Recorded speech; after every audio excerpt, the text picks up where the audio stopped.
Alright, hand over your valuables. Got you like a fish.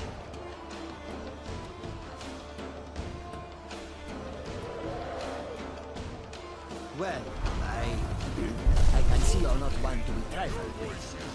Take this.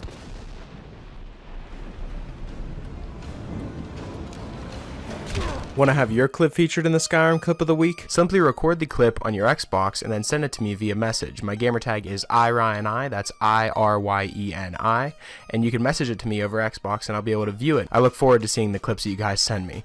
Now moving on to the video.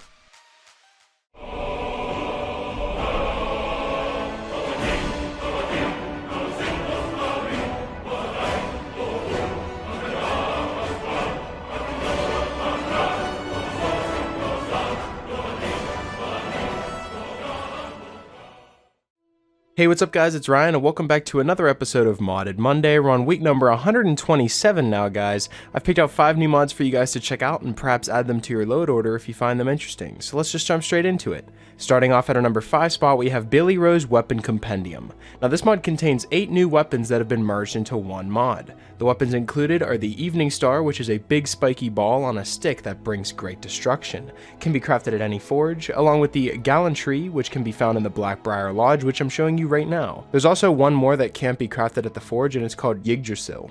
Like I said, this first one is found inside of the Blackbriar Lodge, and the other one is found in an unmarked Nordic ruin southeast of Morthal. Yggdrasil can also be converted between two-handed and one-handed at any forge. Now the rest of these that I'm about to list are also just craftable at any forge. You don't have to actually go out and find them, which is the Night Sword, which comes with a whole bunch of different variants. There's a total of 8 new variants. Some of them are one-handed, some of them are two-handed, some have wraps, some don't, and some are curved and some are straight. The next is a poleaxe and a halberd, which is also craftable at any forge, and the Scorpion Scimitar, along with the Rhoda Arming Sword and the Vohm Sword. I'm showing you what most of these look like here in this little showcase, and they play really nicely in combat, and they're also very powerful weapons, so why wouldn't you want a mod that adds this many new weapons into the game? I know it says it contains 8 weapons, but one of the weapons, the Night Sword, has 8 different variants, so you could say that there's even 16 plus new weapons added to this mod. All in all, this mod adds a whole bunch of new weapons into the game that allow you to choose a new style whenever going into battle and choosing what type of warrior you would like to be, and that's definitely why this mod comes in at our number 5 spot, so I'd recommend downloading the Billyro's Weapon Compendium mod. Coming in at our number 4 spot, we have the Legacy of the Dragonborn mod. Now the mod page reads that the Legacy of the Dragonborn is a little mod that I cooked up to celebrate the 8th birthday of our favorite role-playing game. It adds new weapons, new armor, and spells that become more powerful upon the number of dragon souls that the player is carrying. It also adds 2 new followers and new lore items. Now along with this mod, we have 8 new weapons for the Dragonborn. These inflict additional fire, ice, and shock damage based upon the number of dragon souls that the player has accumulated. Each one is upgradable, and they all share the appearance of iron weapons. There's also 10 new relic heavy armors and faded light armor pieces. These provide the player with additional resistances based upon the number of dragon souls that the player has accumulated. Each one is upgradable, and they also have the appearance of the iconic iron armor that we saw in the first Skyrim trailer. This mod also features a new amulet, which is called the Sigil of the Dragonborn. This item reduces the cooldown period of shouts based upon your dragon souls. The new spells that have been added, as you can see I'm showing you them right now, there's Dragon Strike and Dragon's Aegis. Dragon Strike is a destruction spell that combines a fire attack with the manifestation of a Thume. Dragon's Aegis is a restoration spell that provides the character with an armor effect and heal over time. Both of these spells become more effective based on the number of dragon souls you have in your inventory. If you haven't picked up on it by now, basically this entire mod is based upon collecting dragon souls, and the more dragon souls you have, the more powerful this armor will be, and the more powerful you'll be, which I think is how the game should have been from the beginning. You know, the game is meant for you to be able to slay all these dragons and take care of the dragons, and you're the Dragonborn, so you should be able to get more powerful as you slay more dragons. There's also 2 new followers added with this mod, Nikea the Gilded and Woden the Fleet. These are Dragonborn from long ago who are eager to redeem themselves in the eyes of the gods. You can find them both behind Old Heraldon. Now how to actually obtain all of these items here is you have to travel to the vendor, which is right next to the followers behind Old Heraldon. You only get access to these items in the mod after you've completed the quest called the Way of the Voice, which is very easy and very early in the main quest line. The vendor found behind Old Heraldon sells all of the weapons, armors, and spells added by the mod, as well as also containing new lore items detailing the story of the followers themselves. Now I really like this mod because I I always thought from the beginning, like I said, that you should get more powerful as you consume more dragon souls, and there are other mods that do that, but never one that has been, linked to an armor set. My armor now gets more powerful as I kill more dragons, and now my weapons do as well. And that's definitely why this mod comes in at a number 4 spot, so I'd recommend downloading the Legacy of the Dragonborn mod. Coming in at a number 3 spot, we have the Dwarven Power Armor, Hammer, and Shield mod. Now this is a huge suit of power armor that is unique and mechanically engineered to be bulk and heavy. It was forged at the Ethereum Forge by the Dwemer race ages ago.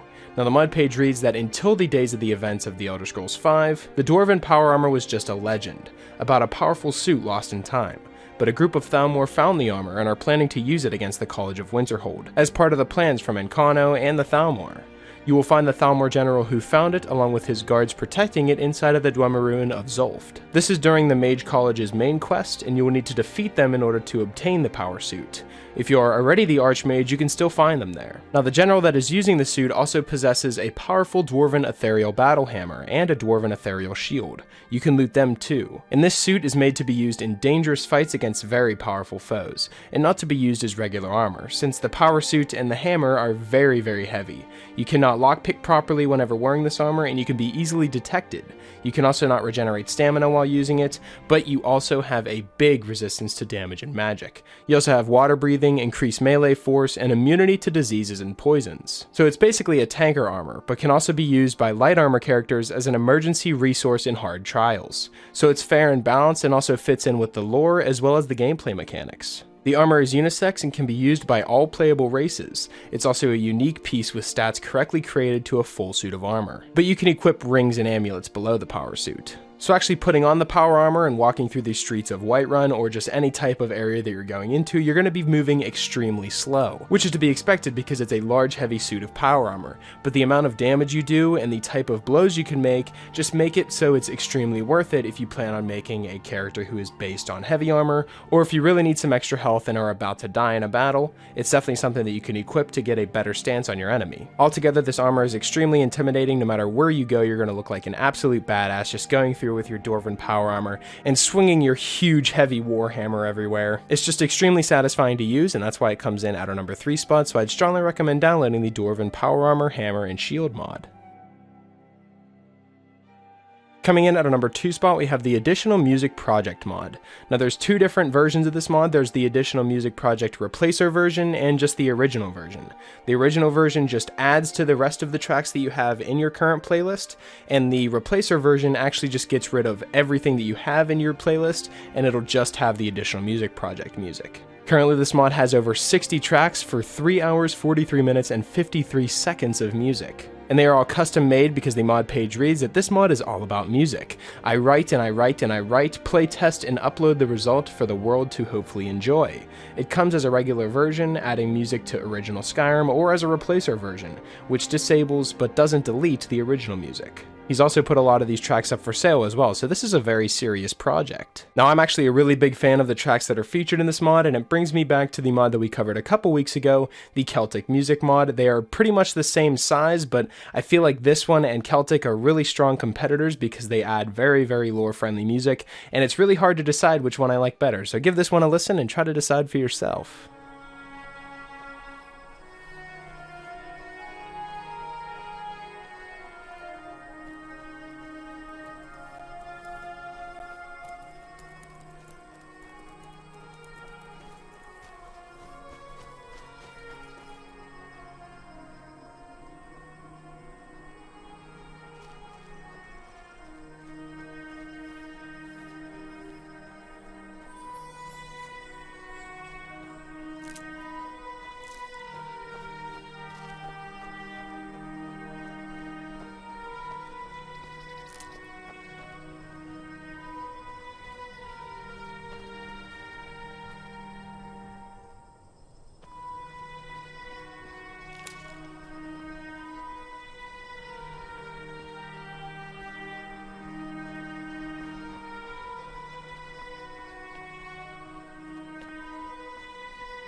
So as you can tell, whenever you put together a load order, it might be a pretty hard decision on what type of music mod you want to use because there are just so many of them. But this one I feel like would be a great choice because it has 60 new tracks, which can make for an entirely new and interesting experience. I've actually done a lot of testing with this mod because I'm putting together a new load order for a load order video in the future, and this one was very enjoyable to listen to whenever going through and actually testing a lot of these stuff in the load order because the music is extremely lore friendly and it just feels like it was made for Skyrim 2, which is why it comes in at our number 2 spot. So I would strongly recommend downloading the additional music project and letting me know what you think of all these tracks that have been added to the game.